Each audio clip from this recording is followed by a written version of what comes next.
I personally think all of the SSP folks should be required to wait 3 years before they go public. It gives you a chance to work through the cover memories. It gives you a chance to figure out what was real and what was implanted. And it gives you a chance to think about what's physically possible and what isn't. The trouble is right now, everybody who had some psychic tell them that they were there thinks they have to go public while the time is hot. And we're ending up with a lot of pure fucking bullshit. No, I'm a delicate child.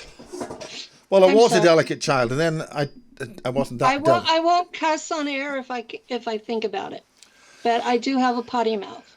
But yeah, I get really frustrated with people who have no memory whatsoever, and some psychic somewhere told them that they were SSP, and they run with it.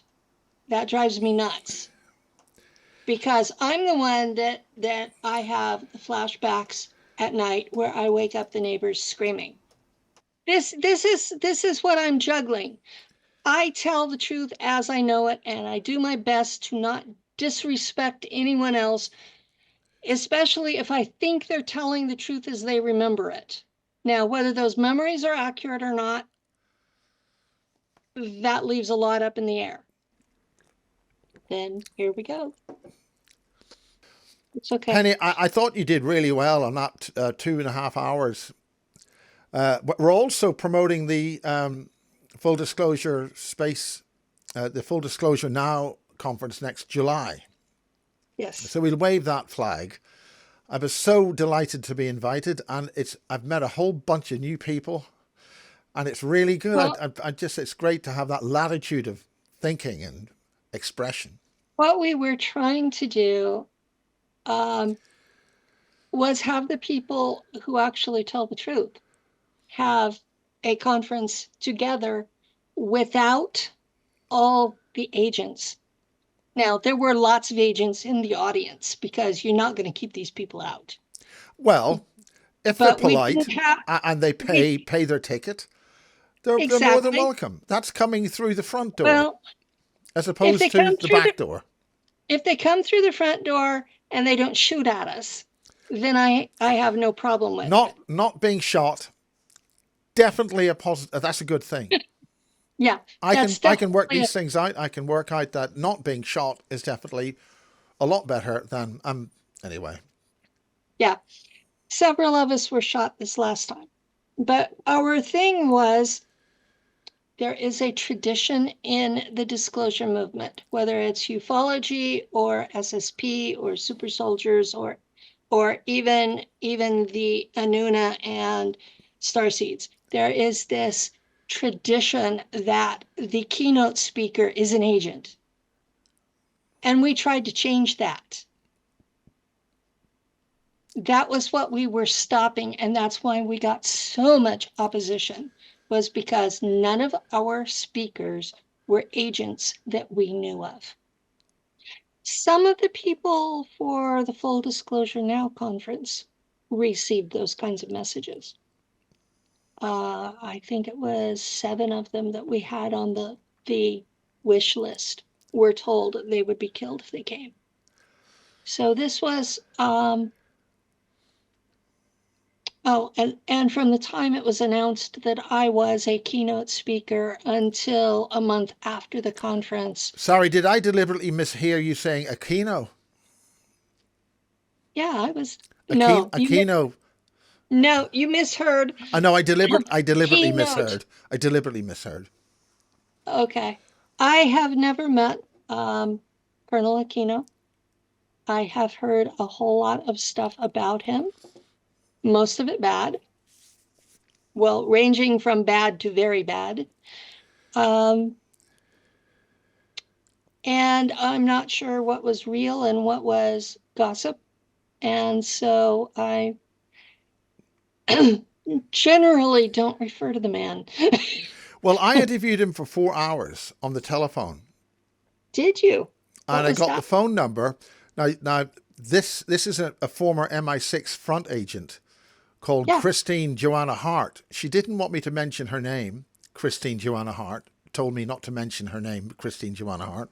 I know her on Facebook. And she was on Revolution Radio, and we did a whole lot of stuff. She gave me his phone number and asked me not to mention that she gave me her phone number, his phone number, so I could do an interview with him.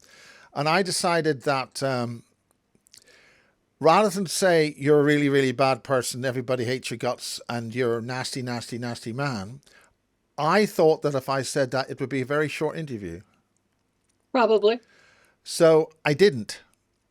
And as a result, we got 4 hours. We got 2 sets of 2. And I still have it on reel-to-reel tape, just in case anything happened. I had recorded it on reel-to-reel, those big reels. Yeah, I remember those. So we then found out a lot of stuff, and his close friend and good buddy, Colonel John B. Alexander. He's been implicated in a lot of things that my community discusses, whether that's You're true so or not. polite, Penny. I had someone take me aside during my first couple of months I was public and explain to me how liability works.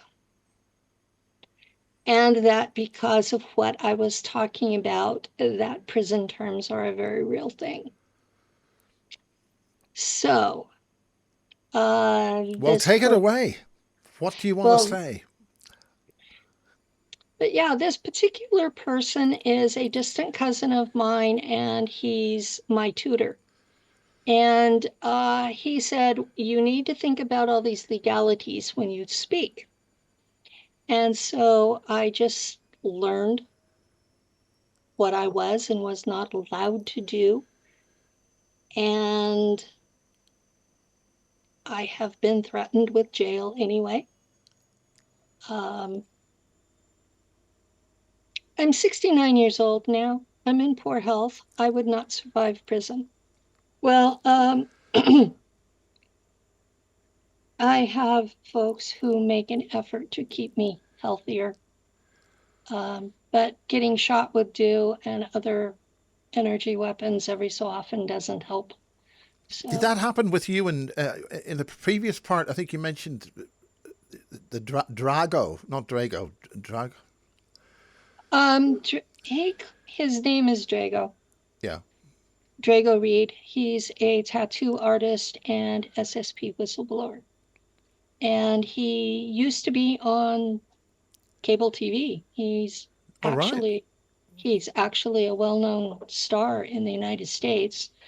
And he was sitting to my left and my partner was sitting to my right, and the three of us got shot. And it hit Drago and then me and then my partner. And it took me a good 3 months for that wound to heal up. And did you see the energy weapon? Was it something optical, or you just felt it? it felt like I was being hit with liquid fire. And it hit in my neck here, and I raised my arm up like this, and that whole side of my arm was burned. Drago still has problems with dizziness because he didn't bother to put his arm up to block it. I've had enough experience with directed energy weapons that I know you put something in the way, and if you don't have anything else, you put your arms because they're visible. The doctor will look at it and go, ooh, something did happen to you. Where if it's your brain, they don't. They just sort of, right. Yeah. Have another pill. Oh, God. Take some of these. Yes, they all went to, I have these 3 doctors, and 2 of them, it's like their life's goal to get me on psych meds. And I'm telling them I'm not going to take them. And I'm not imagining things. There are other people that were with me at the time it happened. You know, it's not like I'm sitting here in my chair in front of the computer and imagining everything. I'm not. Even when I'm in my chair in front of the computer, my partner is less than 6 feet away in his chair. So if it happens here and it's 3D real, he's going to witness it too. It's not like I'm in a Well, box I know that people have somewhere. been phoned in a good old days of telephone. You know, they pick up the telephone and they know where you are because you're attached to the phone, and then bingo. Well, we where I live, it's AT&T, but in the 1990s, it was Pac Bell, Pacific Bell. We had a Pac Bell truck sit across the street from us for somewhere between 6 and 8 months last year. They sat there and were so obvious for so long that my partner went across the street and said, you know, if you're going to be here all the time, you might build yourselves a brake shed. Did you bring And coffee or tea or I think he took coffee and coffee pancakes? and within an hour they were gone. And there has been an AT&T truck back there, but not a Pac Bell. I mean, they might as well have said CIA right on the side, you know. Well, But yeah, I think it's a good the public service. I neighbors mean, noticed. The neighbors noticed. And when you've got normies noticing, you know it's been there a while. and there's no sort of junction box that they can sort of pretend they're working at or something. No. There's 5 lines, one above the other, and they told you met Lou at the conference. They told Lou that they didn't know why apartment 8 was having so much trouble because it was plugged into the optical fiber line that was reserved for the federal government. That number 8 shouldn't be having any kind of problems at all. And yet they were turning me off from 8 to 12 hours a day every day. Well, obviously they can't. They don't want to bug your system, so they have to disconnect it for your safety and personal well-being. They've been bugging me since I first came online in 2004. They fried one of my C drives because I was investigating. I got the name for the program behind the Murrow building explosion in Oklahoma City.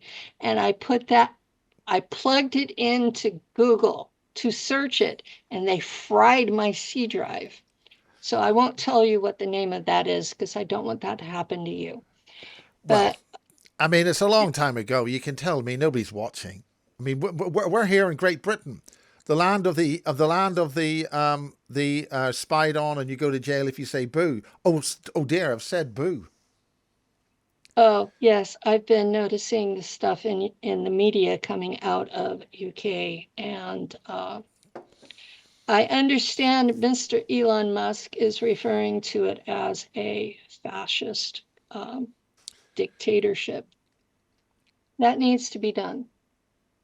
Okay, what we've got going here is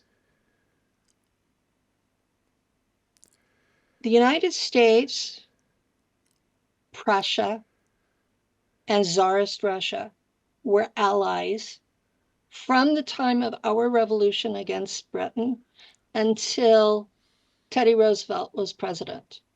That was approximately 1900. Sometime in his administration, we shifted alliances. Now, we had the same technology that Prussia did up until that point. Meanwhile, Prussia was reassembling the Holy Roman Empire. I Now, sorry, know. when you say technology, are you talking about what we would describe as non-Einsteinian physics technology?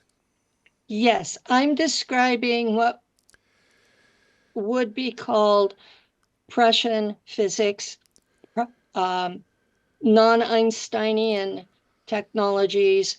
Um, In other words, the electric universe stuff. It's a combination of quantum mechanics and electric universe. Now, the mainstream has gone completely Einsteinian, which has mistakes in it.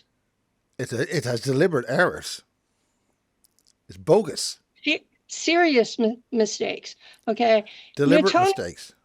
Newtonian physics had one mistake. They based gravitation on mass, where gravitation is really based on magnetics. Well, I'm putting Isaac Newton was an alchemist, and he discovered the electric field force was the dominant force. But he still set up that the laws of gravity, how you describe gravity is based on mass inversely proportional to the distance between the two objects. And it's not. It's based on the gravitation, on the magnetic attraction between the two, rather than. And the magnetic field is 90 degrees off from the electric field. Yes. That's the left hand and the right hand rule for motors and generators. Yes. And for those of you out there who are listening, I did take engineering physics, but I took it in 1978. So it's been a while. I may have the details off. But yeah, mechanics as it is used in America is very much based on mass and distance and the idea that space is curved, and none of that's true.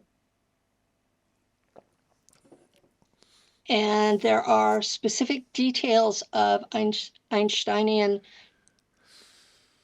relativity that are wrong.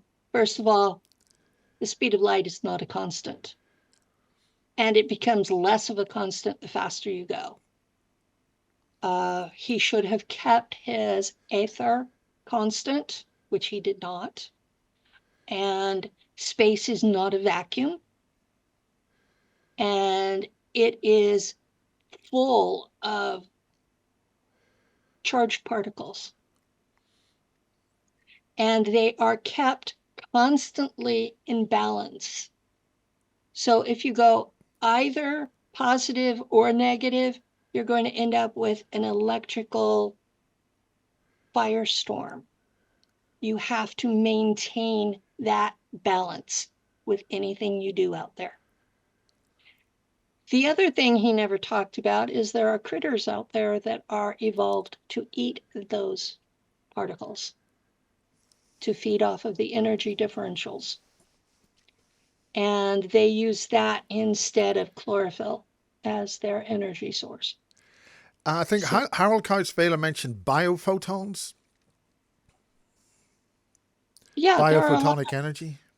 There are a lot of critters, animal and plant and fungi, that produce biophotons.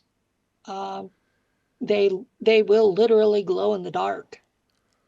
That's one of the ways you can tell people who are Jahami hybrids, because they biofluoresce, and the more of that Anunnaki DNA they have, the more they glow in the dark. You're giving me that look like I love that. I love that. Now we're heading into the shaman. How do you spell that again? Jahami. Shahami. Now, a bit like salami, but sahami. It's a ZH sound. It's almost a J, but softer. Jahami. And that's how A.R. Borden spelled it in his book, Fireball. Now, you sent that book to me. Could you describe it? It's 690 pages. It's in the category of what I would call historical fiction. All of the details are fact. The story itself is set with an organization, presumably was actually called the Labyrinth Group and is a division of the NSA. Okay. I know people who worked with the Labyrinth Group, and it's one of those special access places. So, but it describes an organization that's affiliated with the NSA in the United States, and they have the job of interacting with the Shahami. Now, for people who don't know who they are, Does this book help? No. They're not in that.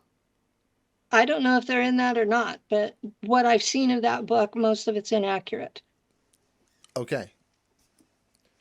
The one you want to read is the KGB Aliens book, which is what this is meant to be based on. Okay, it may be based on that. Where do you get that one? The KGB manual. It's not really printed, is it? Or is it? It's online. The printed version is out of print. It's very expensive if you can find it. But I can send you the PDF if you want it. Okay. There are folks who call me the Queen. We're referring to the KGB Alien Encyclopedia from the 1950s. Is that what we're talking about? It's where the KGB agents assembled a list of extraterrestrials that they had interacted with or had proof actually existed. And some of them are encyclopedic and some of them are just, well, we know these people exist. In disclosure, or at least the super soldier SSP portion of it, we use people very loosely. A person is anyone who can speak 500 words or more, who can defend their territory, and can communicate with other species. So there are a lot of beings that we call people that you would look at them and go, that's not even a life form. It doesn't matter if they're a liquid in a bucket or if they're a mist spritzing around in the atmosphere. Well, the mists, the Malthusian mists. There are a lot of things out there that average humans would not consider life forms, but are more intelligent than we are. And some of them are really malevolent. So most of them that I describe are 3D physical beings, and I consider them in the categories of lions, tigers, and bears. You know, they're real, they're physical, they're not always friendly. Some of them will eat us.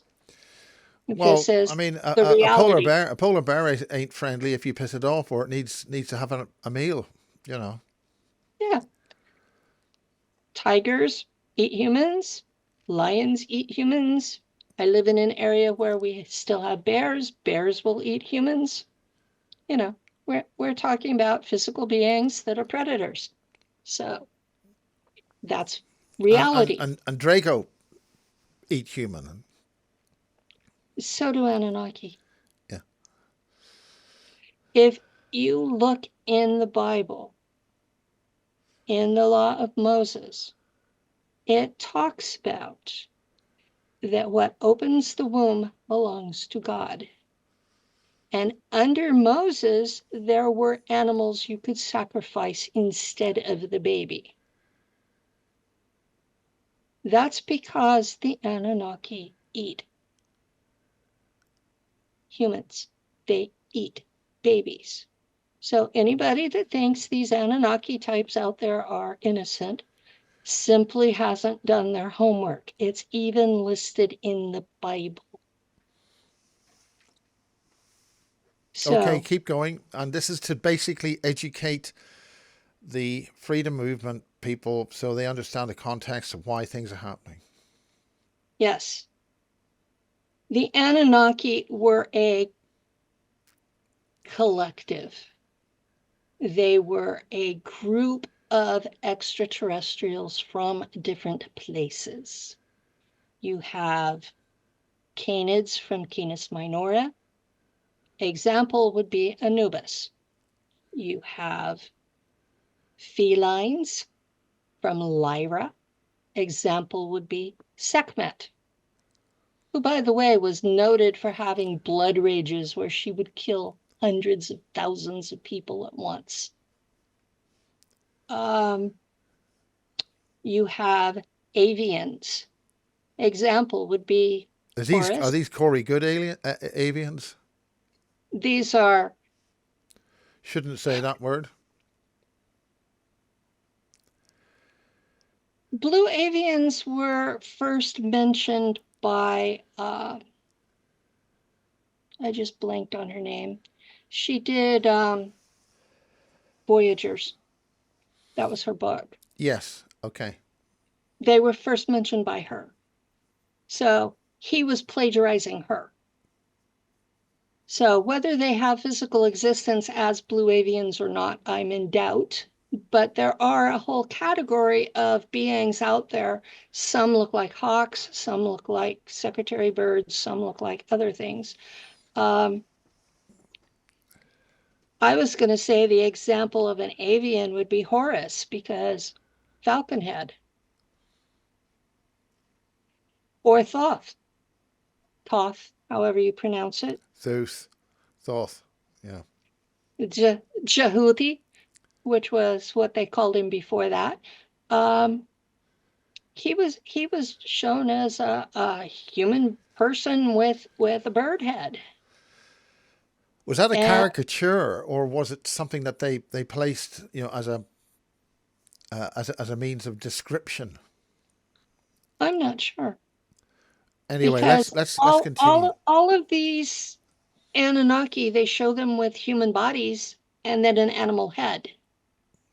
Now, was this a concretion of what was originally an animal god? I don't know. But yet you have them all together as Anunnaki. You have Draconians.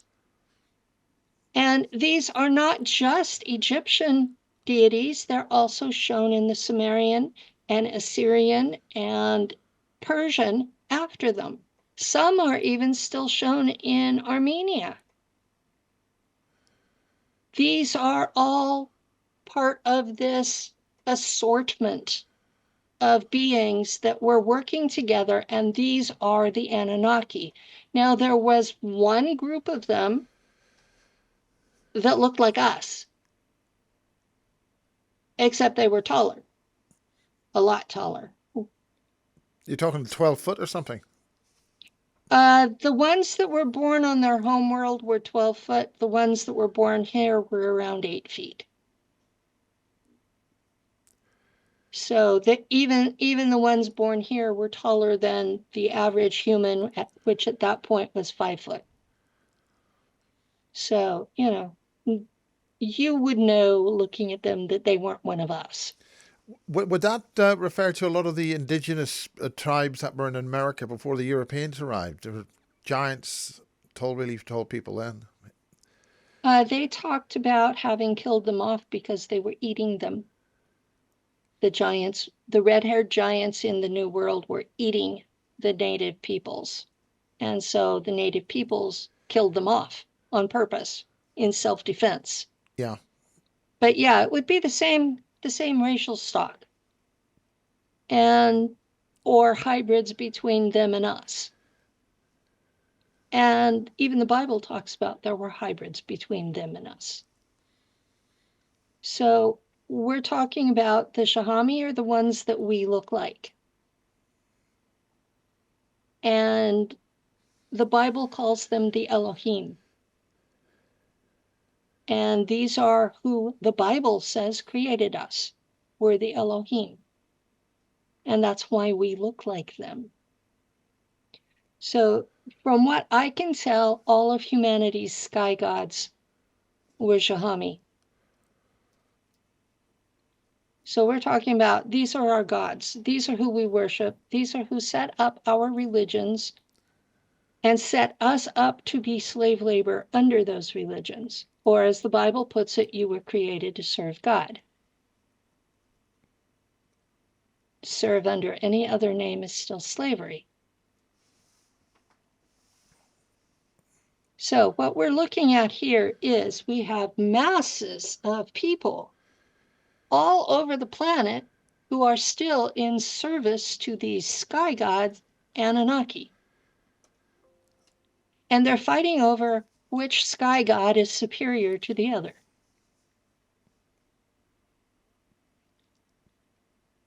We're talking Yeah. about the present fight that we have on right now. Yeah. Because all of the sky gods are Anunnaki. All of them. So, in terms of tangibles that people can identify with, is there something there that they can say, oh, so and so is this or so and so is that? Or like 2/3 of our politicians are run by these. Are we talking about the Black Masons or the Templars or what? Or the Order of the Black Sun, as Kimberly Gugan refers to a lot.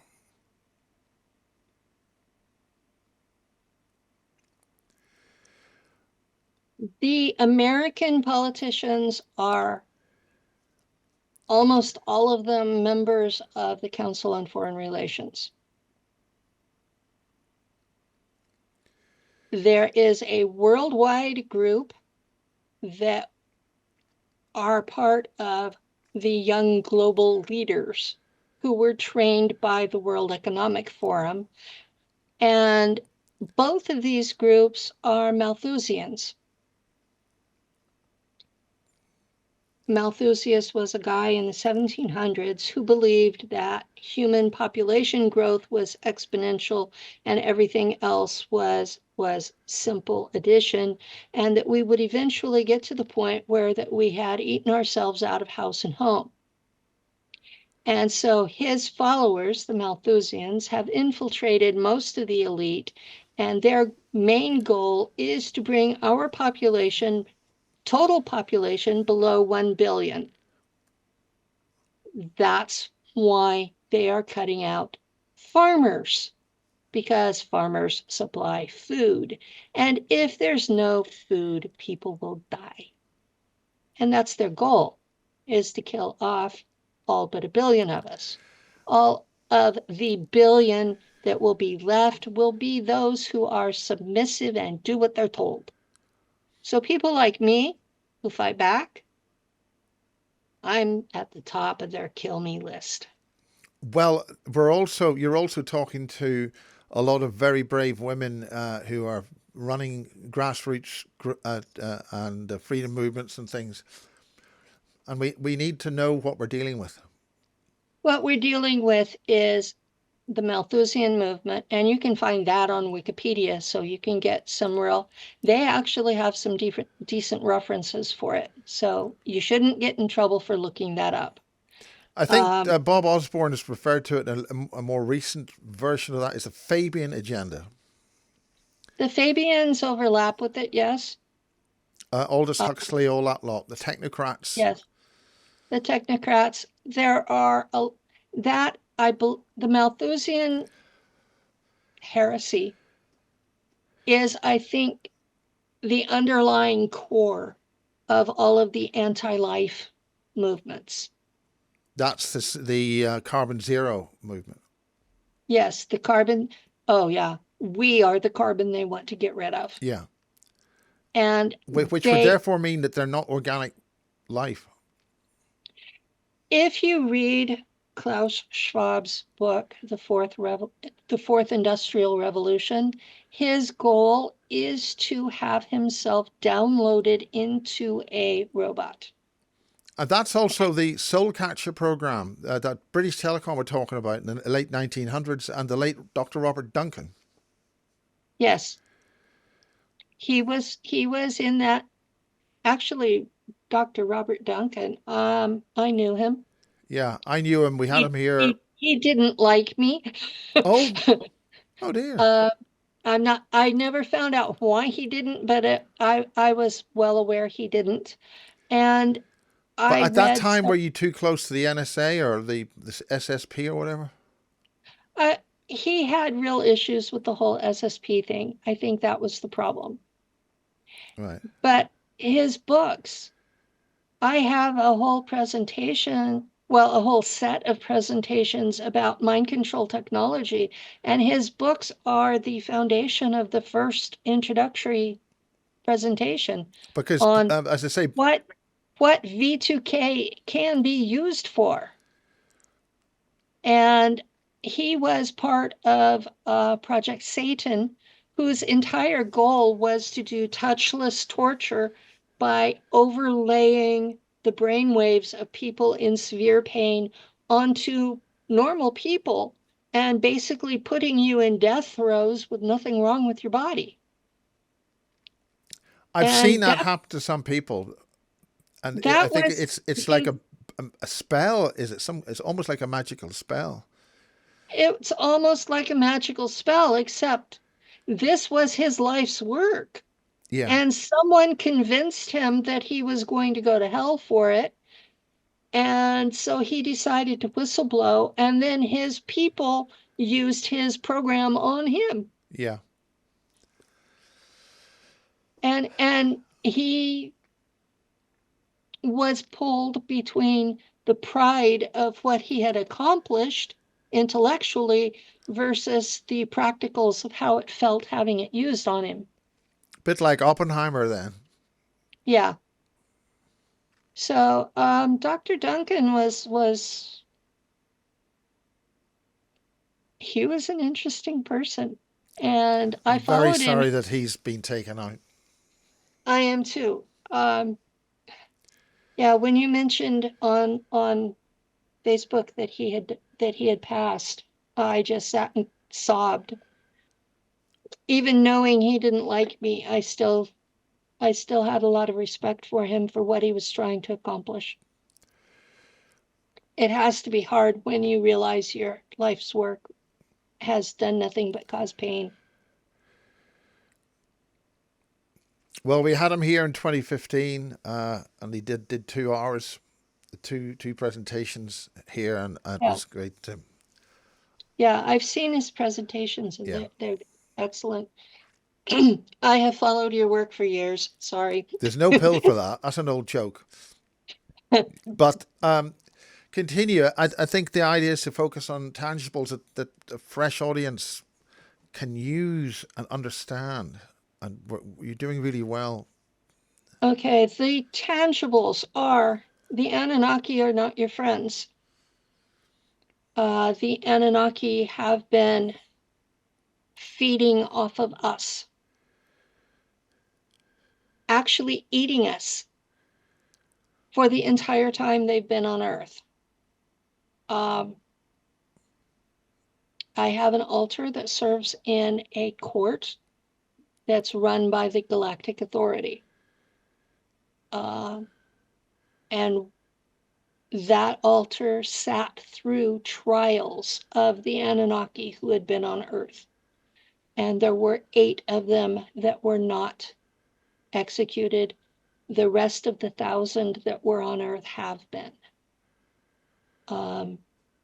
Marduk was found guilty but repentant, and the other 7, had done amnesty agreements where they would help clean up the mess rather than be killed. Now, whether they're actually following through with that, that's another question, but I was the bailiff in the court, so I don't have evidence about whether they followed through or not. So we still have 8 of them running around. Marduk was confined, house arrest, to his base in Pine Gap, Australia. It was underneath the NSA base, you know. So if you were able to, if you could sort of, if there was a spy camera that was down on that base, what would you see? Mark, Apart from Kimberly Googan saying I took over.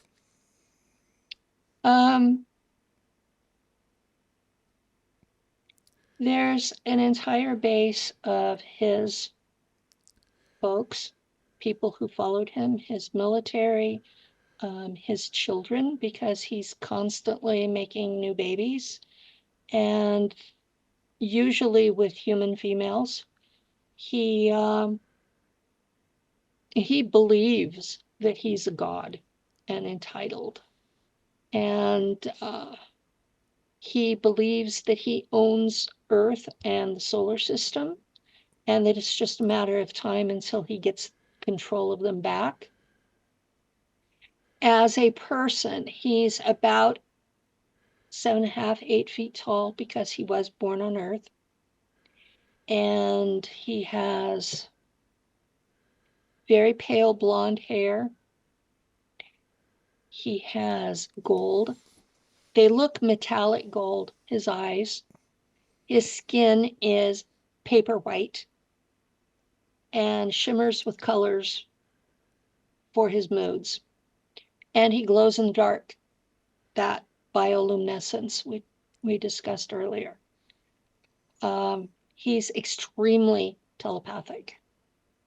Extremely.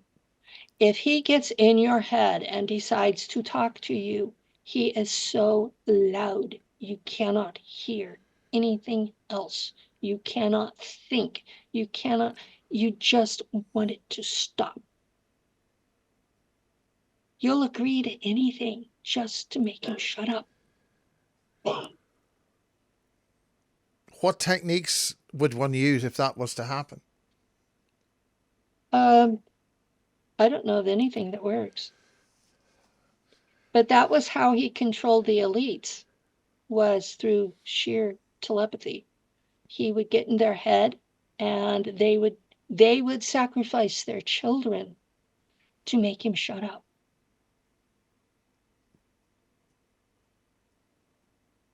It's that bad. That's pretty serious.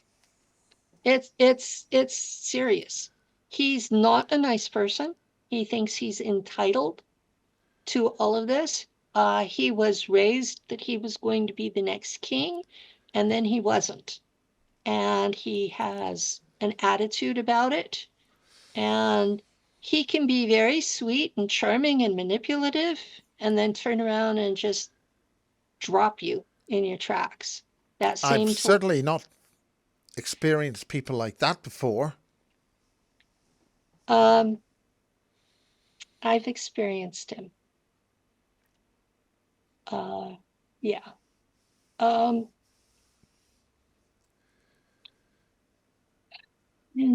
2016, Tiamat, who is a Siakar, a dragon, made contact with me. And about a year and a half later, she implanted a device in my chest. And about that time, there were humans that were pushing A.R. Borden's books on me. And I really didn't want to read them. And I ended up reading 3 of them. And while I did, I made telepathic contact with A.R. Borden, which was not supposed to happen because A.R. Borden was supposed to be dead. And after I made contact with A.R. Borden, I started having experiences of the Anunnaki leaning in technology. And it's a device where they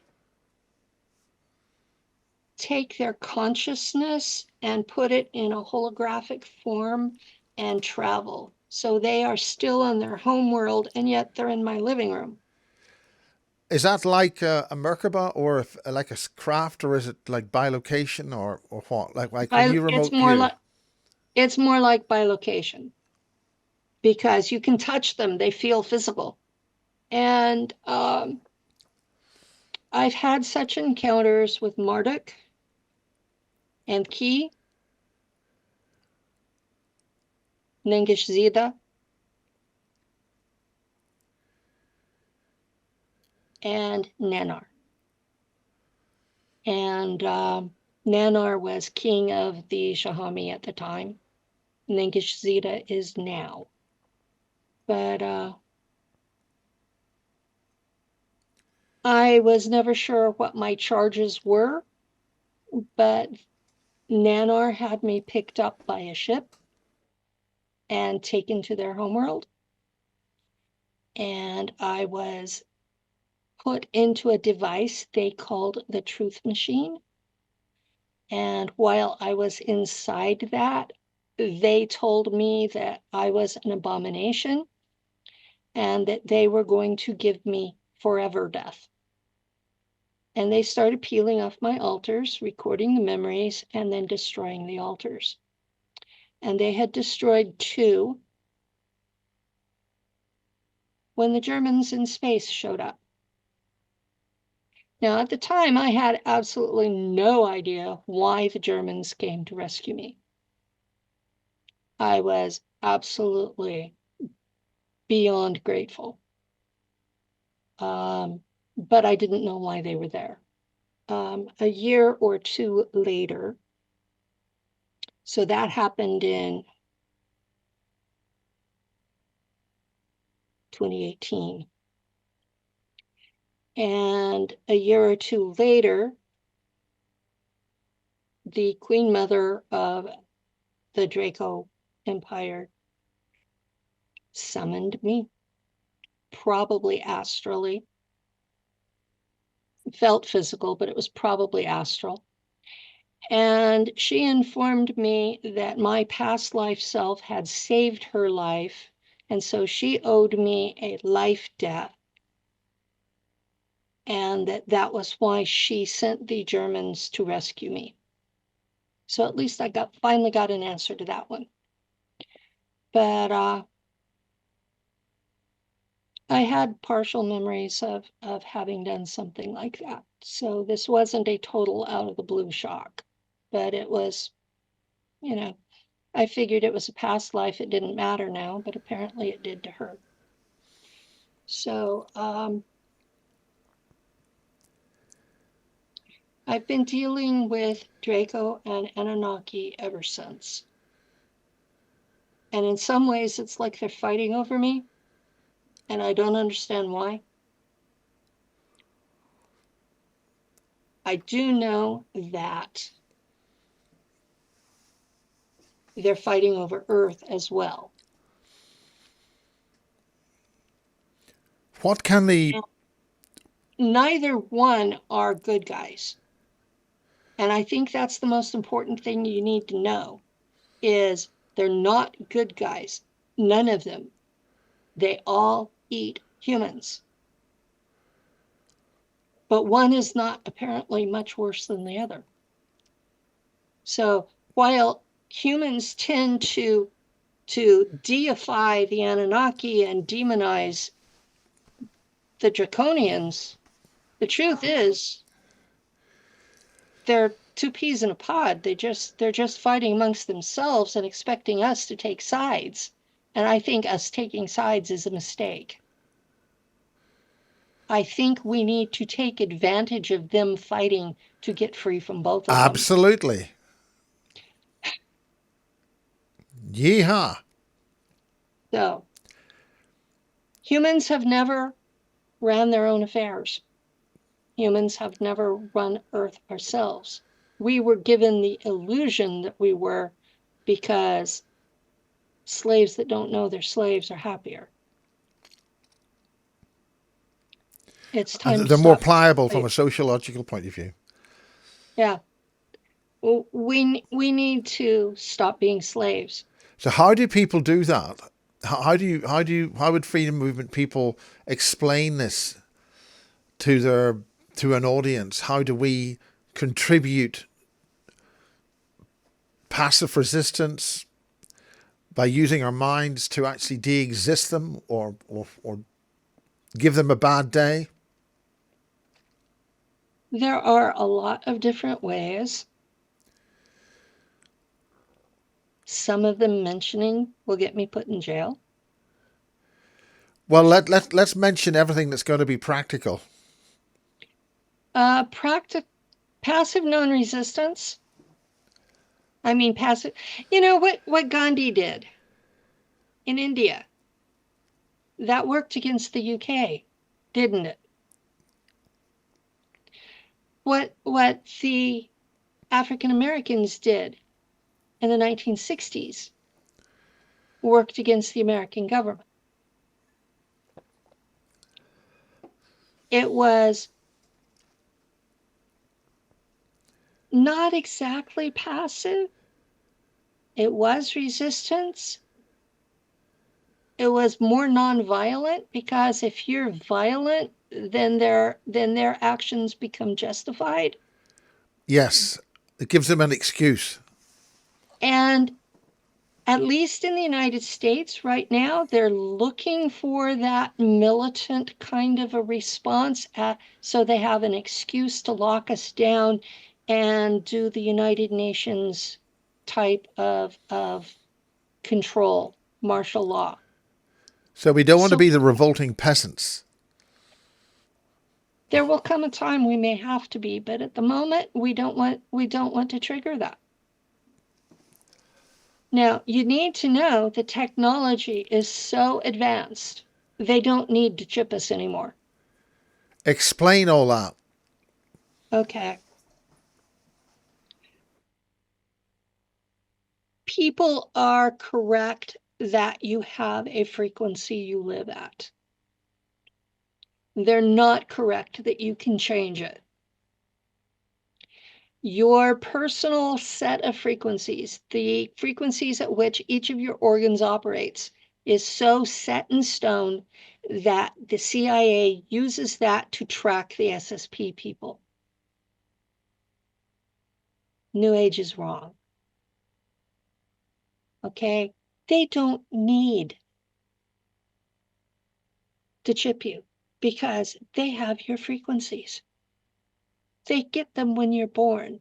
I'm not sure if they do this in Europe, but in the United States, when you're born, they take blood samples out of the baby's heel. Yes, it's called a heel prick test. They certainly do that in the British Isles. That's Ireland and the UK. They do that, so they have a sample of your blood. Once they have a sample of your blood, they know your frequency. And that's like a barcode. It's like your barcode. They can track you anywhere in the solar system with that, whether above ground or below. You can go into the deepest dump and they can still track you with How that. do they do that? The technology is way more advanced than people think it is. We are basically covered with this grid of satellites. And every time that the satellites start to drift out of orbit and start to crash again, they put up a new layer. And we're not talking Elon Musk stuff. This has been around for a while.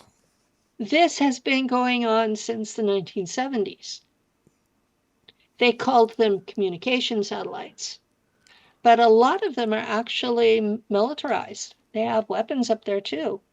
Some of the weapons up there that were part of Ronald Reagan's Star Wars defense program, there are weapons on orbiting platforms that can take out half the planet. And I think John Walton has got pictures of that kind of stuff. That's very likely. I found out, what year was it?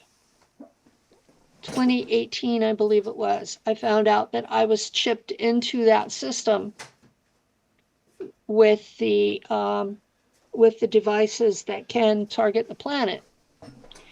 I was hit with a laser, and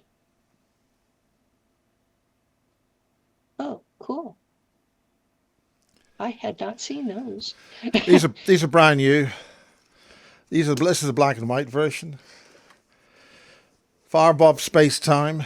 There he is with John Lear. Mm-hmm. And what they're pointing there is one of those platforms you're talking about. Okay. That's kind of what I remember. That I found that I was chipped into it because when I got hit with this laser, the menu dropped in my visual, just like it would with a yeah, just like it would with a computer. You know, like you're dealing with Apple used to have these menus. You'd hit something and it would drop down, and you could choose from it. Well, on the menu that dropped down for me, there were 6 options of weapons. Oh yeah, those look familiar. Have you flown any of these as a pilot? I don't remember flying any American ones, but this one, the artist rendition up at the top, that one looks really familiar. That's by the late John F. Wilkie, who was in Star Wars. He was one of the key people behind the scenes in Star Wars. Yeah. That looks really familiar. Now, these are photographs taken by this guy.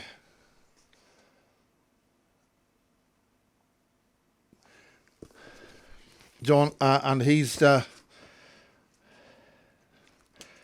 this is the color version. I think the color version is... Did he put out videos of those? Yes, he's doing that all the time. I've seen the videos. Yeah. The early ones. I mean, these are more of these. I mean, it's just... Yeah, there are tons of those out orbiting the whole planet. And Star Wars was supposed to be protecting us from anything from outer space, but I'll tell you, those weapons are aimed at Earth. I think this is just amazing. I think there's a couple of telescopes in this. Whoa. And you are familiar with this? Yes. I'm familiar anyway, with that. You can get these on Amazon. This is the color version. It's about $45. Okay. This is the black and white version, which was released originally, and the late John F.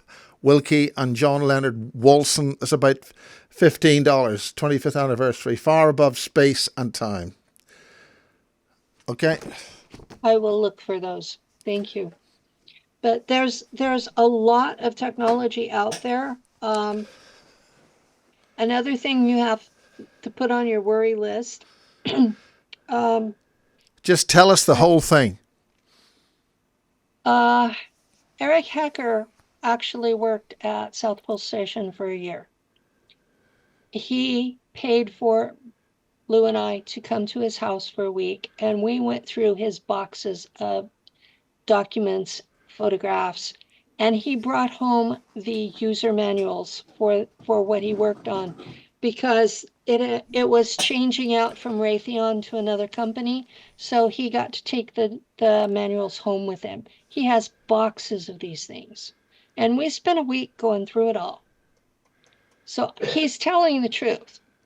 They really do have an array at South Pole Station that is capable of interstellar communications, and it is capable of creating earthquakes. It's capable of creating weather issues. It's basically everything that Tesla Tech promised could happen, and it's built at South Pole Station. And it bounces radiation off the ionosphere, and there's no place on Earth that's safe from it. And they're planning on making it 10 times bigger in the next 4 years. And what does that do? What's the accomplishment of it? I believe it to be the communications array for what some of the SSP folks are calling ICC. What's ITC? Explain that. ICC ICC, okay. It's the space program of the military industrial complex. It's completely commercialized. It's a profit margin based operation, and they have been eating the other American programs. Now, the program I was in was actually run by the Germans in space. I only have limited memory of being in the Kruger program. But the bulk of what I remember doing was with the Germans, and they are a completely separate program, and their whole purpose was to escape what they called Roman genocide. They said that the Romans had been trying to kill them off for almost 3,000 years, and they were tired of it and left. And we're talking about the Roman Empire.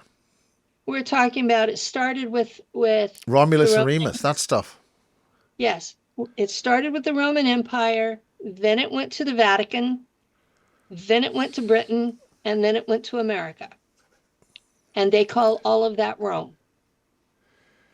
And that's because effectively we're still under Roman law, is that right? Yes, and our records are still in Latin. So that is when they do the soul contract stuff? Mm-hmm. And that's traded on the New York Stock Exchange. And it's all the records of that are in Latin. They're not in English. So if you really want to know what's going on, you have to learn Latin. Okay, explain all that. Drill down as deep as you can. Okay, as deep as I can. I have mentioned before that I have a tutor.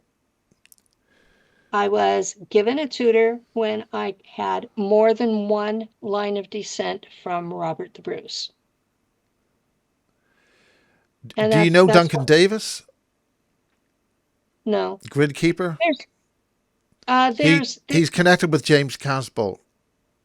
I never really got in with that crowd. Okay, fine. It's just there is a royal connection with that. And some people say... All of the super soldiers and SSP have a royal connection. That's why they're targeting us. Okay, go on. We are not Draco hybrids. We are Anunnaki hybrids. Okay, what we need to know. Where was I? All of the SSP super soldiers are from the royal families. And we are not Draconians. We are not lizard people. We are Anunnaki. And if you put us in a dark room, most of us will glow in the dark. This is not something I came up with. This is something that Max Spears came up with. And he talked about it on his first interview with you on Basis. Yes. So when I saw that one, I was already doing my family tree because my father, his phenotype didn't match up with what I knew of the family. So my father had dark skin and gray eyes. So that didn't match with being the full-blood Irish he thought. So I went through the paper trail. I still haven't found why he would have dark skin. But when Max Spears came up with that we are all Merovingians, he was right. Every single one of us who has done a family tree found at least one grandparent who had Merovingian descent. Now, there can't be that many people on this planet with Merovingian descent.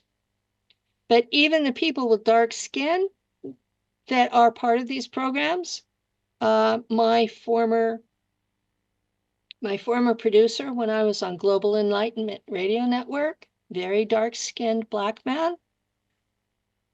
He had a German grandfather who was a Merovingian.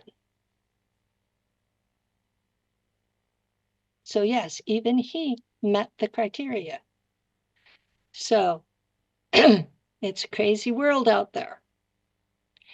And there are a lot of Hispanic folks who had Merovingian descent through the kings of Spain and Portugal.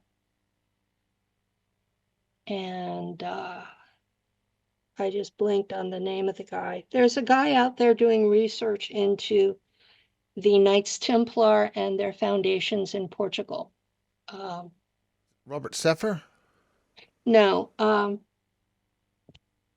I was going to have him on my show, and he looked at the name of my show and decided I was a Nazi. I'm not. Goddamn Nazis get everywhere. I'm not a Nazi. I just served with Germans in space. That's a prejudice that I think propaganda is making worse. Not all Germans were Nazis even in the World War II. And they certainly are not now. And I think people need to get past that. I think the whole Nazi thing clouds the thing. Was the Nazi sort of thing's only really 1930s, World War II-ish? And to describe that term is, I think, misleading, inaccurate, because we're dealing with a much deeper timeline here. Yeah, the much deeper timeline is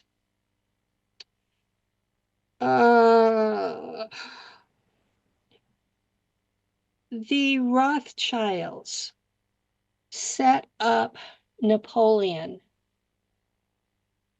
in the 1700s to 1800 or so, with the intention of having him destroy the Holy Roman Empire. The Holy Roman Empire had been in power for 1,000 years. Charlemagne had started them. Now, I don't know about British history, but in America, they don't talk about the Holy Roman Empire. It's like it never existed. But it's the same countries that were the Axis powers. World War II was about Prussia wanted to revive the Holy Roman Empire. Sorry, the Austro-Hungarian Empire. Benjamin Fulford goes on about the Khazarian Mafia. It's all that stuff. Yeah, there was the history I've been taught through the family is that there were Scythian tribes that separated and became rivals. The Hebrews were one of those tribes. The Germans were another set of tribes. The Scandinavians were another set of tribes. They went all over Europe. They also went east into Asia. Are we talking about the Venetians, which were expelled from Rome? We're talking Venetians, as opposed to Phoenicians. We're talking about the Scythians from 3,000 years ago. By the time of the Crusades, William the Conqueror's time, every royal house from Iceland to Korea was a Scythian descendant. Those are the same royal houses that the SSP and super soldiers are descended from today. Except that we are from just the Merovingian lines. They were just one of these tribes. So that's who these families are. We are, okay, you live in England, you should understand. The king and queen have a bunch of kids. The first one will replace the king. The second one gets married off to your best buddies. The eldest daughter gets married off to your worst enemy to create an alliance. The third or fourth get married off to the guys that are most loyal to you in your own country. The kids beyond that are taught a trade and are pushed down to the middle class. Shocking. Yes. It happens every generation. Eventually, the entire middle class is made up of discarded royals. Some of them go broke and end up in poverty.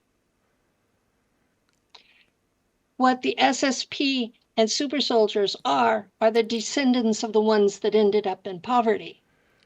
Nobody cares about us. We have no titles. We have no lands. We have no money. Well, as they say, you know, you either go into the church or you take up a trade or something.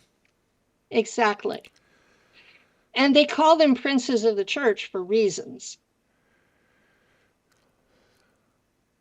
Yeah. All of those people were discarded royals too. And that started with the Merovingians. If they didn't want you to inherit the throne, they tonsured you and put you in a monastery. This has gone on since 400 AD. Well, we got to do something about Cousin Joe. Well, if Cousin Joe is a real problem, a monastery is better than letting him run wild or starving to death. But at the same time, is it really fair if Cousin Joe has kids out there? They're suddenly disinherited because he got tonsured? This is what's going down. Okay. Now, right or wrong, that is irrelevant because this is what they did. Now, you've got all these people out here who are descended from these people. And because they have royal genetics without royal entitlements, they make great targets for these secret groups because we have those hybrid genetics and those abilities that normals don't, whether we know how to use them or not. And then you have these people, they pick us up as babies and they teach us how to use our abilities. And they teach us this by traumatizing us. So there ain't a single one of us that's normal in any way. And some of us can get pretty nasty. I have a tendency to cuss a lot rather than punch people. I suppose it's more civilized. I thought so. but at the same time, a lot of people are really put off by that. Just punch him in the eye. No, Well, no, I'm being silly. Okay. yeah, I know. Continue. Violence doesn't really solve a whole lot. One of the biggest problems that we have is people think they can get rid of the other side and everything will straighten up. The trouble is ideas are bulletproof. Ideas like the Malthusian heresy will survive. Ideas like racial inequality will survive because ideas are bulletproof. You cannot get rid of them. Censorship only works to a certain extent. It just gives it that forbidden fruit quality. So what we need to do is make our ideas more attractive. while sticking to the truth. We need to non-violently resist what is coming down the pike, which appears to be a lot of tyranny and control and pushing things on us that we don't want. That And seems to be the Chinese. The Rothschilds bought the Chinese control system. I think the whole system is following a basically Marxist approach, where they promise the poor some really good ideas. They sound good on paper, but in practice, there's always somebody that's more equal than everyone else. And it's usually the descendants of the folks in charge now. Because those folks know how to manipulate the masses. Now, there are things that happen in every country that Marxism takes over. There's always a group that ends up in charge, and they end up with a lot of entitlements. There's always a group that is scapegoated, and they end up on the short end of genocide. And things get really nasty. And the survivors of the genocide eventually rise up and take over. Well, that's what we call revolution. We have one lot going around and doing it. What do you think people can do now? What advice would you give them based on your experience as a Luftwaffe pilot? Is that right? Yeah, I was a pilot. I navigated the ships. It doesn't take fancy technology to take out a world, by the way. All it takes is being high enough in orbit and dropping rocks. There's lots of rocks in space. You just drag one into orbit and drop it. And it will have enough momentum from the potential kinetic energy that by the time it hits, it might as well be a nuke. I mean, are you talking practical terms here? Taking over the SSP, or it's doing something like that? Or those ships that we saw on those photographs? Nuts and bolts technology? In practical terms, it's going to be really hard to take over the SSP. Those people are operated by alters who have no idea what life is like down here, and many of them have been told lies. The Germans are told that there was a cobalt war and that the place is uninhabitable.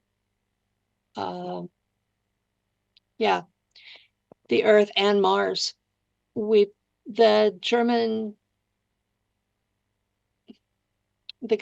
The enlisted men have been told that Earth and Mars had a cobalt war and that it's uninhabitable, and that this war was from ETs, and they're told specific ETs, and so they have taken the war to those people because they were blamed, even though it's all lies. ICC has been told a bunch of stuff about that we've all been poisoned, and it's blamed on the Germans. So most of the Americans think all the Germans are evil SOBs that don't care about life, and that's not true either. They just wanted to escape and live on their own. And then you've got several ET groups that are trying to do covert invasions. Okay, explain the ET groups. Explain that to a completely non-acquainted person.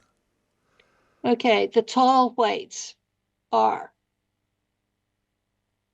Okay, the tall whites are an ET group. They are the lower levels of the Shahami society. They were used for mining and manufacturing, and they have been damaged by radiation on those off-worlds where they were kept. They are trying to invade Earth. They are doing it as a covert invasion. They are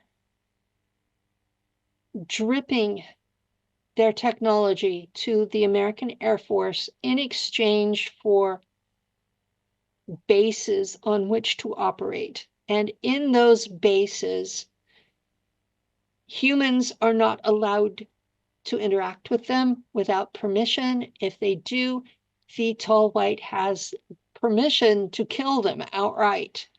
And the most recent treaty negotiation, they wanted the right to freely mingle among us in our society, but still maintain that they could kill us if we touched them or spoke to them without permission. That's changing them from a refugee status to an elite status. And that's a covert invasion. The folks at the court where my altar serves as a bailiff have told them that this is not acceptable behavior.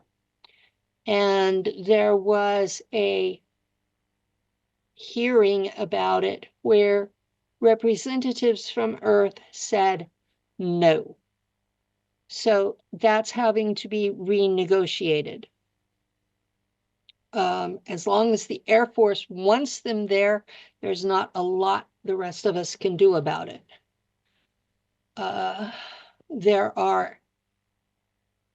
There is a species that resembles Asians, and they have been infiltrated as refugees. Some of them are running Chinese restaurants throughout the American South. So far, they've been decent people. I haven't seen any signs of them trying to take over the place, but they're basically assimilating. The Anunnaki, the Shahami group, have made noises about moving here. And that's because they have nuked their home world so much that 80% of their males are sterile. And the only hope that they have of survival is to come here because it's not as radioactive.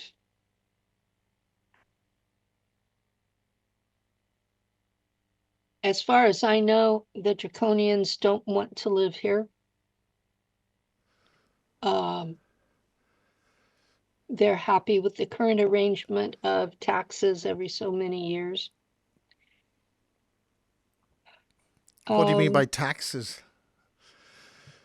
In the Draconian Empire, they basically run a protection racket. You pay them 4% of your gross planetary product. And I believe it comes due about every 5 years, 5 to 10 years, something like that. And they protect you from outside aggressors. And they won't attack you as long as you're paying your taxes. If you decide you're not going to pay taxes, they go through this huge diplomatic effort. And if you are intractable on it, and some places have been, then they bring in the Germans to drop rocks on your world. I was part of that, so I know they do that. What do you But mean you were part of it? Give us some examples of rocks that were dropped. I don't know the Earth names of these worlds. Um, we would be sent to such and such coordinates, and we would be told that negotiations had failed and that we were to be the last effort to get these people to pay their taxes. And if they were not, then we were to destroy them. And we would go to some local asteroid belt, and there's lots of them all over the galaxy. And we would do a tractor beam and take a rock, depending on how big the ship was, how big of a rock that it could haul. And we would bring it into orbit and release it over their capital city and then over the smaller cities until they either surrendered or they were destroyed. And we would drop small ships down and pick up survivors and take them to be converted into cyborgs, which is basically the same thing that the World Economic Forum wants to do to everybody here. Yeah, I mean, this is the thing about one of the things about autistic children is that they seem to be ideal for interfacing with computers, and there are companies now who are setting up to specifically hire autistic children for that very purpose. So there's money in it. Well, a lot of science math types from my generation have been tested now and have been declared on the spectrum. We used to be called Asperger's, and now they've eliminated that label and we're just all on the spectrum. And yes, I'm one of them. And I do interface with computers really well. But Or dyslexic. I'm not dyslexic, but my father and one of my sons are. So that's part of the family spectrum. Yeah, I was the kind that I could read really well and I would hyper concentrate. And I was actually a programmer in the 70s, back in 8-bit days. I worked on an IBM 370 135. Now, were you interfacing with the consciousness of the computer? Like it would talk to you? This is what we found with when we were dealing with. I found this with 286 computers. We got a lot. This is way back in the 90s. We got all these 286s. We could play DOS games on them, and the game would improve depending on how you interfaced with the computer. It wasn't down to how fast you press a keyboard. No, it was whether you could. It became like an intuitive situation. I don't know how to explain it. It wasn't that there was a consciousness there that I was aware of, but like I was becoming part of it. But that was what I had done as a navigator, was I had been chipped into the computer and I became part of it. I mean, are you talking about what Elon Musk is talking about, neurotech or whatever the name is? That's what we used in the 1970s on Mars. I had a Neuralink chip implanted behind my left ear, was the unit that would attach me to a specific computer, whether it was the computer on my plane on Mars or the computer on the ship that I was navigating in Nachtwaffen. I became an extension of the computer, but I was still me too. And the hardest part I have about describing details is that most of my memory from those times was actually stored in the computer rather than in me. But I mean, isn't it like trying to describe how you walk? you don't have a lot of commands which says, right, left leg do this 1.5 millimeters to the left and right leg do that. You're not instructing the legs to do. You just walk. So it just happens. Yeah. People ask me, well, how do you do this? And I go, I don't know. It's like you open your eyes and you see. You know, people have asked me, well, you said you don't remote view, that you bilocate. How do you do that? I consciously separate from this body and concentrate on the other place. I have to say, I'm not joking here. I've been shopping with women. Okay. Now the point about this is, I mean, You that's have my sympathies. flip me, God. The point is, on a number of occasions, they would just want to go somewhere there, and they're gone. And I'm, Yeah. where are you? You know. But I'm not joking here. They actually seem to bilocate. It's gone, boom, in a second. Yeah, I've seen people do that. Yeah.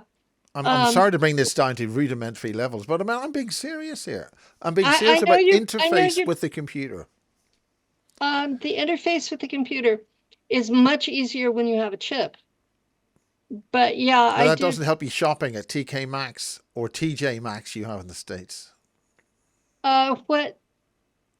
What Lou found is if there's a department store that has a fabric or craft section, that's where I disappear to. So if he loses me, he goes there and waits for me. Yeah, but I'm serious. Disappear. You go.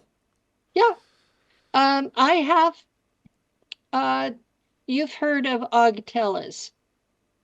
No, no. But if you explain that, Ogtellas is one of the whistleblowers that was in the deep underground bases that did cloning. And he was trapped in a tank. And I heard him telepathically asking for help. I like the guy. I heard him asking for help. So I tried to remote view and ended up, from my memory, I was on top of the tank. And I opened it up and pulled him out. And then I couldn't maintain the physicality, but I got him out. Now, what he remembers is me coming through, crashing it and breaking the glass, and the water went everywhere and he was released. That's what he remembers. But he does remember that I was there and that I released him.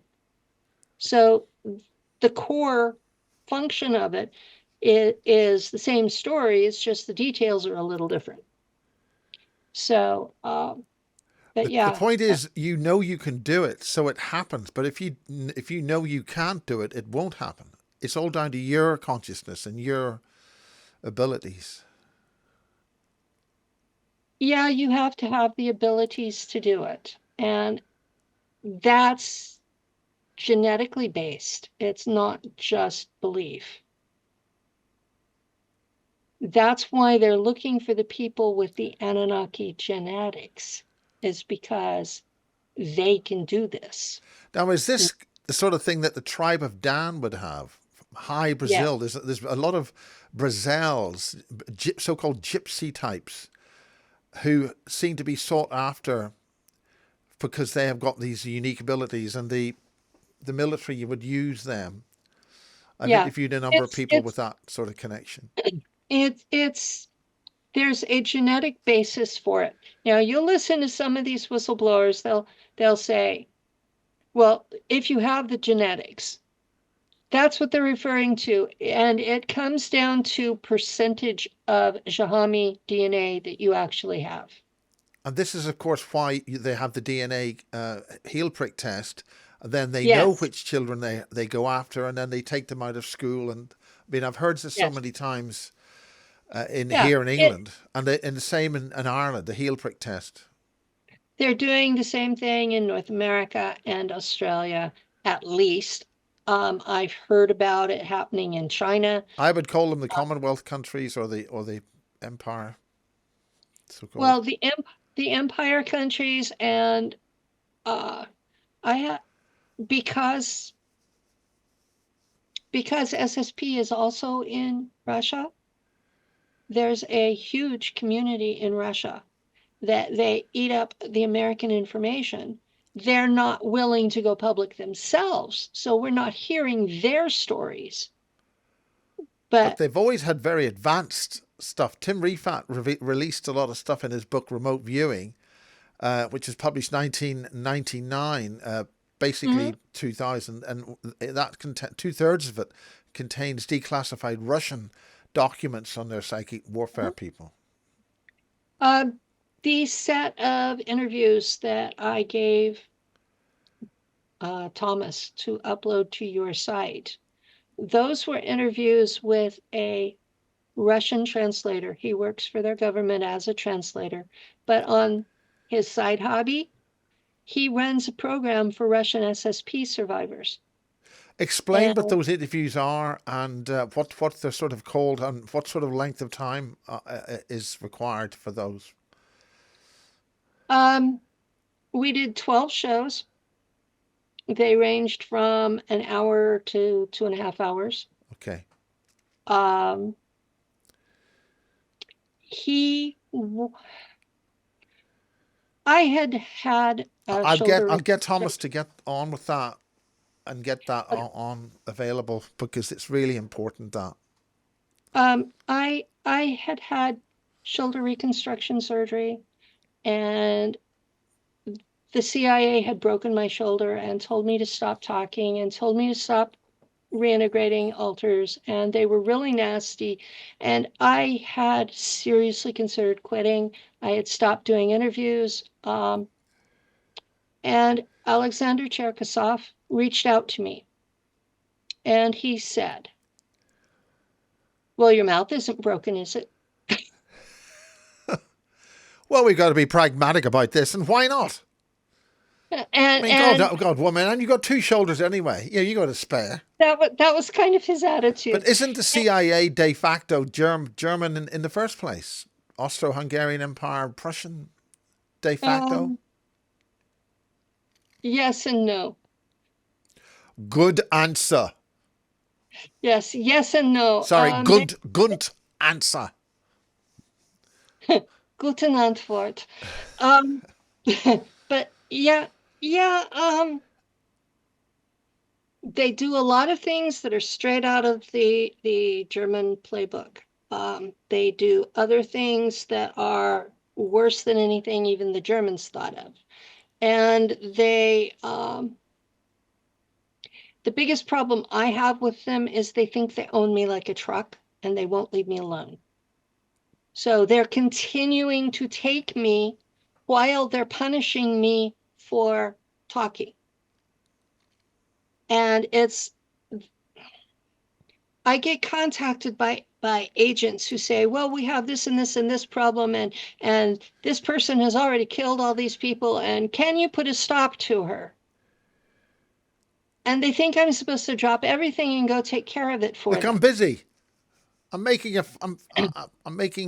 a lemon meringue pie for Miles Too because much. Miles likes lemon meringue pies. It's got So lots does of Lou. yeah. So does Lou. So I'll have to remember that this July. Make sure there's a There's lemon nothing meringue better pie. than lemon meringue pie with about 3 inches of meringue on it. Ooh, yeah. Down in the Lou's south of England, they're they don't know going, what it is. I'm trying to induce some levity to the conversation. ah. But yeah, he said that at that time he had several hundred people who wanted my information. And at that point, it was Penny 101 all the time.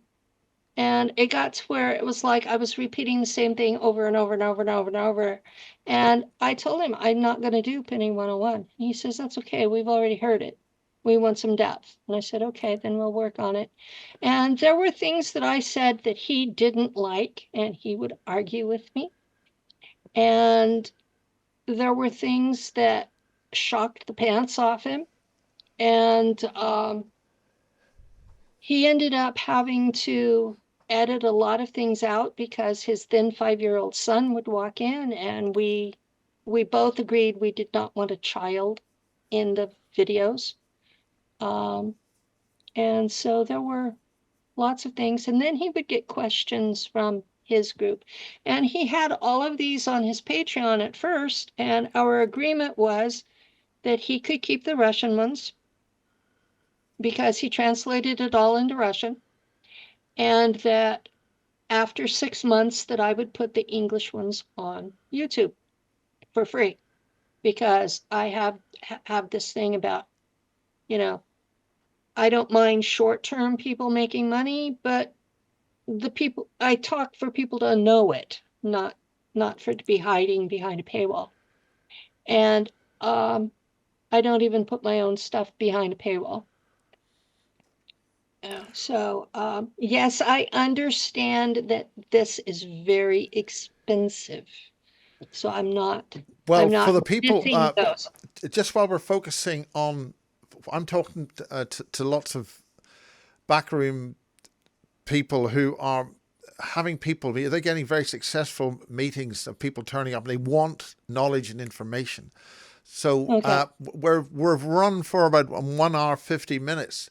Could you do a sort of like a 10-minute wham bam of what the hell these people need to know? What the hell these people need What to the know? goddamn hell do these people have to know? Okay. The truth is there are 2 species of humans on this earth right now. And if you don't have money, wealth, or a title, you're the wrong one. The ones that have money, wealth, or a title are trying to kill off the second version. And you're going to have to resist that with everything you got. That's the effing truth. You can say fact. That's an Irish term of cultural punctuation. Well, I do. I cuss real good. But okay. So you've got these 2 species of humans, and how you tell them apart is the RH factor. And even if you have full genetics, family tree, that you belong to that top version, if you're RH positive, you're shit. That's how they see you. That's how they treat you. The Anunnaki were at the top of the pile. They were telepathically telling the Homo capensis what to do. The Homo capensis were controlling the Homo sapiens. And everybody looks so much alike that if you don't know what to look for, you won't know the difference. And that's scary. And most people don't want to believe that. And the biggest change between the 3 is how telepathic you are. They have Homo sapiens convinced that nobody has telepathy. Meanwhile, they're sitting there reading your mind the whole time. They know every thought that comes through your mind, even the ones that don't register on your mind. So it makes it really hard to beat them when they know how to manipulate you and they know what you're thinking. Otherwise known as precogs, precognition. Yes. Yes. They know your thoughts before you can even speak them. Yes. And once they're in your head, most of the time you don't even feel them. I have done that to people. There are people in this community who thought I was a fake and would think it very loudly every time I would walk past them. And so I would get in their head and have a nice little chat with them. And they never felt me come in, they never felt me leave, but they heard every word I told them. And those particular individuals are terrified of me now. They won't come to a conference I'm at. Well, that's what Simon Parkes and Winston Keach were doing when I interviewed them for a certain lady, the MASH project. They were busy doing that to and fro. Continue. So this is not that unusual in this community. And why these people were shocked that I could do it, I have no idea. Now, I make an effort most of the time to stay out of people's heads because normals have the assumption of privacy in their own minds. And most people, most of what they think about is going to the bathroom, sex, or hungry. And I don't need to listen to that. Seriously, I don't care. You know, Logical positivism and when do you call a pink, a bright pink, a cyan? Jesus, don't even think about that. Go on. Jesus. Okay. Cyan is blue, I thought. But we As I can go say, for there's no pill for that one. Yeah, there's no pill for this, but I frighten my doctors. That's when they want me on meds. It's okay. I won't take the meds. I might even make them think I'm taking them, so they'll shut up. But I get tired of the constant, you have to be Homo sapiens normal. I'm not Homo sapiens. And I had to prove it to my blood kin that I was not just a Homo sapiens.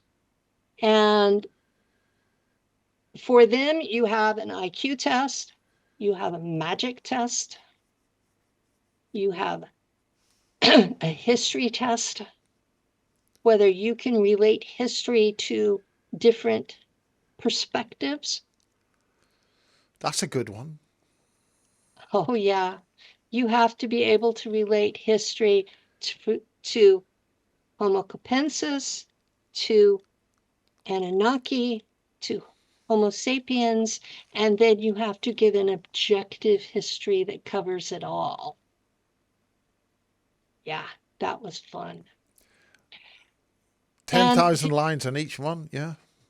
Yeah, pretty much. And I've been trying to write a book about why the Germans went into space. And Okay, how did they get into space? Let's see. I mean, there was a early 1960s film with about a mad professor based in the end of the 1800s where he basically made a gravity sphere. Oh, excuse me. He made a sphere and they painted this thing on it and they flew off up into the moon, and I think it was called the Men in the Moon. I've a sort of a feeling that they're blowing whistles when they make films like that, because that was just before Apollo, the false Apollo program. How did they get to the moon? How did that happen? And when did they do that in the 1800s?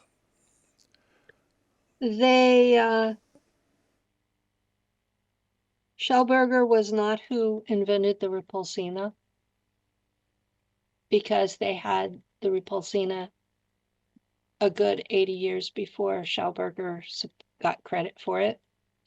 The Repulsina is the anti-grav machine that spins Mercury. They were working on red Mercury in the 1850s in Central California in the Sierras, a group called the Sonora Aero Club. You're talking red mercury. Red Mercury. Which was used in the Glock. The Glocka, yeah. Yeah. The Glocka was not the only engine. The Repulsina was the basic one that they used for the Hanabu. All of the engines in the Hanabu were radioactive to the max. Remember, they didn't understand radioactivity until about World War II. So a lot of people got sick. A lot of people got very sick, and a lot of people died in the process.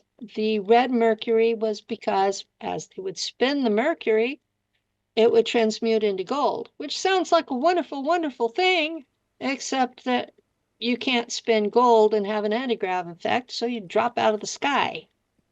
Is that because they had counter-rotating fields? Yes.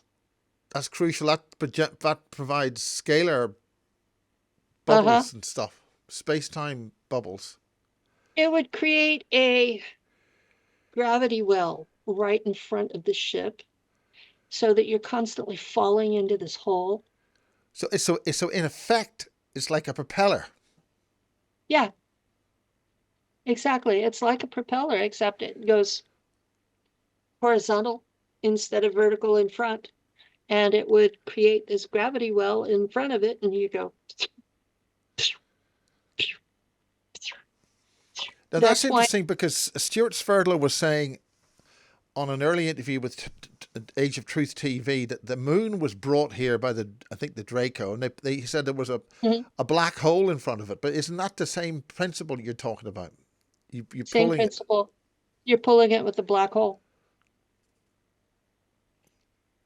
So Yeah. I mean, the question is how do you get the black hole to move? Everything is controlled with electromagnetics. Everything. And you have to keep them in perfect balance, or it creates this electrical charge that fries everything. I said something about that on one of those New Age posts, and this guy decided to put a curse on me because I was demonic. They Well, can't. we've got somebody speaking here in on December the 14th, Saturday, December the 14th, and he worked with a gentleman called John Searle. Have you ever heard of the Searle effect? I have heard of the Searle effect, yes. And the point about that is that he had people making these electromagnets in a particular way using Hmm. the principle of the law of the squares. And he was about to sell that technology to Freddie Laker, who had the Sky Train at the end of the 1970s. And he was going to use Searle effect technology to do it. And they got a little phone call saying, you make any of this stuff, there's a bullet with your name on it. Freddie Laker was then made bankrupt and the whole thing collapsed. But that's in Britain into the early 1980s. There's a lot of things that have been developed that were shut down by such threats or actions. My father knew a man in the 1960s in California who figured out how to make a carburetor that would allow an engine to run on water. Well, that's what And Jane Shattuck's talking about, an engine that runs on water. and the guys from Standard Oil showed up, and 2 weeks later, the man was dead. I'm sure is no coincidence there whatsoever. Well, we were pretty sure about what actually happened, Yes. but I keep yeah. telling Jane that, and she feels that everything would be fine if we just did that. So how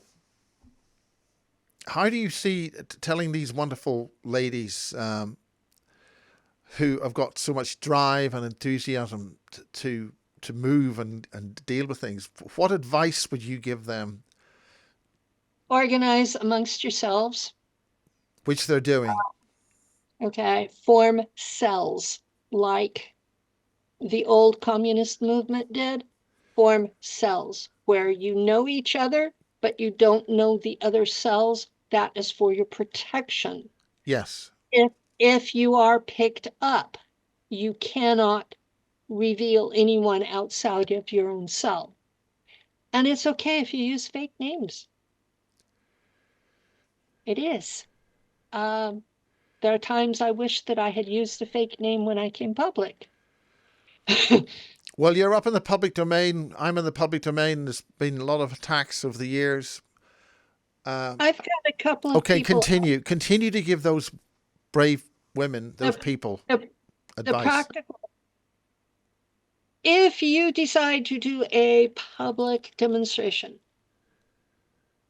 wear EMF shielding. How do they do that? A special kind of cloth or what? There's a special kind of clothing out there. It has either silver or nickel silver ground up inside the fabric, and it blocks the EMF. Some of the American bases, especially in UK, have been known to hit demonstrators with radiation. Well, Greenham Common did that for like 20 years. So the folks who are resisting need to know that this is a time-honored technique used against folks. So they need to be prepared for it. In fact, I will be having a EMF blocking poncho that I will bring to the conference in July. Because if Now I let's tell people about this conference. It's the 15th, 16th, 17th, and 18th of July in Tampa, St. Pete's Beach. That's St. Petersburg's Beach in July 2025. How do they get information? At the Serrata Hotel. There's a website, Full Disclosure Now 2025. The 2025 may be in front. I don't know if he did it .org or .com. I think it's Full Disclosure Now. Yeah, it's Full Disclosure Now. Now. Because we're working towards what they're calling catastrophic disclosure. We want all of it out. We don't want them to dole it out over the next century. Well, what of the Washington hearings? I mean, that is probably all above board, and it's exactly what we want to hear. We've got some journalists from across the world who are doing very magnanimous and extremely eloquent interviews with many people in a very eloquent and civilized and responsible way, filling the space with as many words as possible. What do you say about that? I say they need to give more evidence, more eyewitnesses, less somebody told me so. We do have the problem of the non-disclosure agreements that have people tied up in knots. We have the problem of various agencies doing death threats on witnesses. I've always thought that the real disclosure was going to come from the survivors and experiencers. It's not going to come from the government. In my case, the government was responsible for it because I was picked up by humans in military uniforms and dumped off at a military base. So why would the government or the military admit to what they were doing? I think it's worth pointing out that if you breathe air and you walk it about, this is going to affect you just as much as it's going to affect everybody else. Oh yeah. Oh yeah. At this point, I think some of the folks in my government would rather have a nuclear war and destroy it all. That's what it's looking like from our media. So I believe every word in mainstream media. Why would they lie? They're in the same world. It would affect them too. that's funny. I used to work for the BBC, for God's sake. Britain's own baby. Sorry, I've made that joke. Yeah.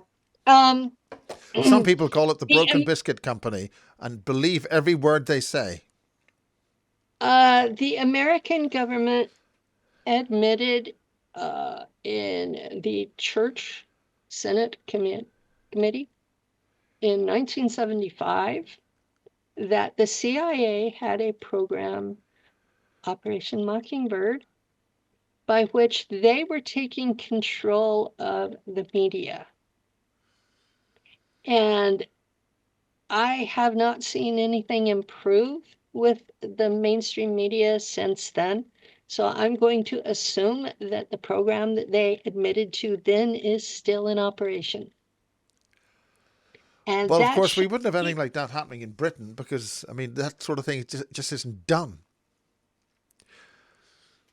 Well, we have a thing here called a D notice, but that's a formal letter saying that this has got a D notice. You can't publish it. I don't know whether they do now. well, if you look at the American media, you can flip channels and they are reciting the same exact word for word script on every channel. Yeah. So I stopped watching them because what's the point? And It's we have to scripted. say that in this country, the ratings for certain corporations and Ofcom regulated organizations are going down. Well, I think it's CNBC.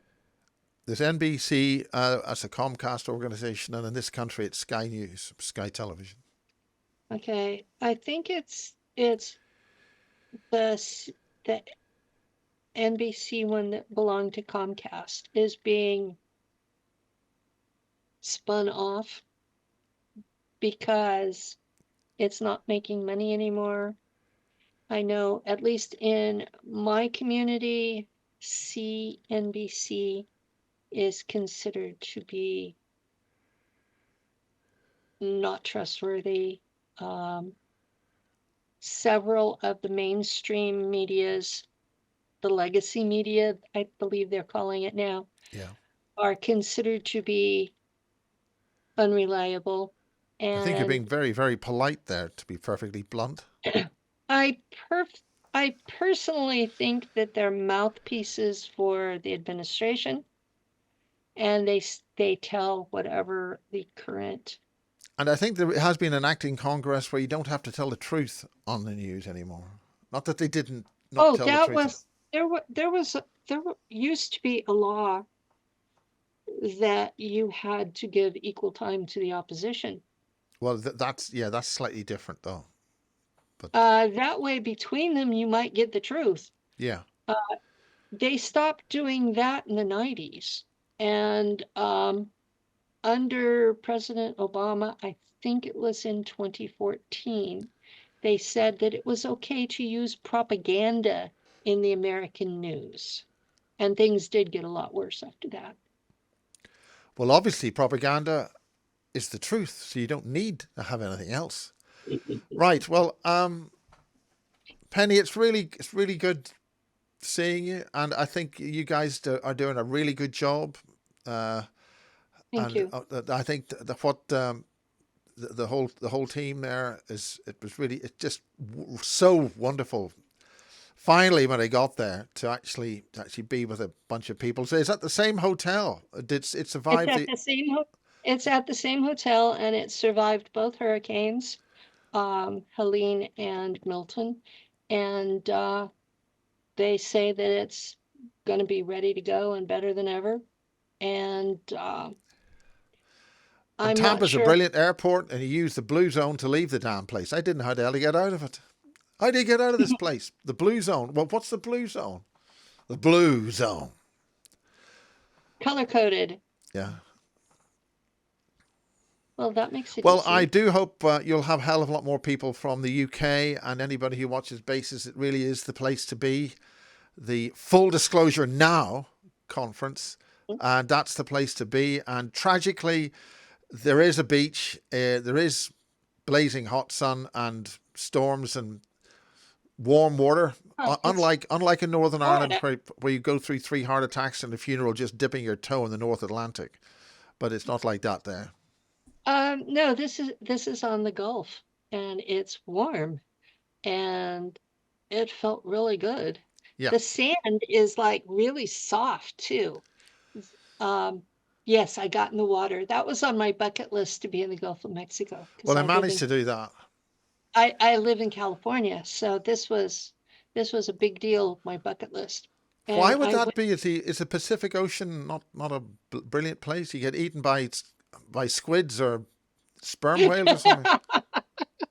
no, it's the Pacific Ocean is my ocean. This was going somewhere else. It Oh, would be, you don't get this big tentacle coming out and just eat. No, no. oh no, no, no, no, no, no. If you have anything touch you in the water, it's usually just seaweed. Whoa. We you've no idea what you're missing when if you want to get decent Atlantic Ocean water, go to Northern Ireland, Portrush Beach. And have a heart attack from the cold water. Yeah. Yeah. Yeah. Now, the Gulf, the water was in at least the 70s. It was really warm, and I sat down in it, and uh, Alyssa Zender decided that I needed a lifeguard, so she sat with me, and Right. I Okay. do have problems with my hips, so she thought I might need help getting out, Oh, and right. it was nice. Yeah. Well, you It can was, see part one in basis 50. I think what it is, the experiences. I don't want to get the number wrong. This is sort of part two, but it's also to let the dedicated people fighting this war, and it is a war. Some oh, it's encouragement. definitely a war, and the I'm trying to minimize the casualties, but there are going to be casualties because that's their intention is to, they say we have 8 billion people and they want to kill 7 billion of us. Yeah. I'm not sure their numbers are correct, but Well, you know, give or take a billion. Yeah. yeah, that's basically what's going down is their stated intention is to kill us. So I don't know why people are not believing them Because, and to well, why would they want to taking do a thing like that? okay. Well, Penny, it's I have this thing that when the bad guy says what they plan to do, I take them at their word. yeah, but they're liars, so obviously they're not going to do it. This is Well, it this is seems to this me is when a they've been big thing working comes at it. across from the Pacific Ocean and go boom. Oh, Penny, Well, great, good seeing you. It's good. good seeing you too. It's good fun, and it really is great. So I'll wrap this up, and this is dedicated to the freedom movement people behind the scenes, from Mm, Penny telling them about the secret space program. yeah. And you better hope that they don't involve SSP in their war because they have some things that are really nasty. Okay, bye for now. Bye for now.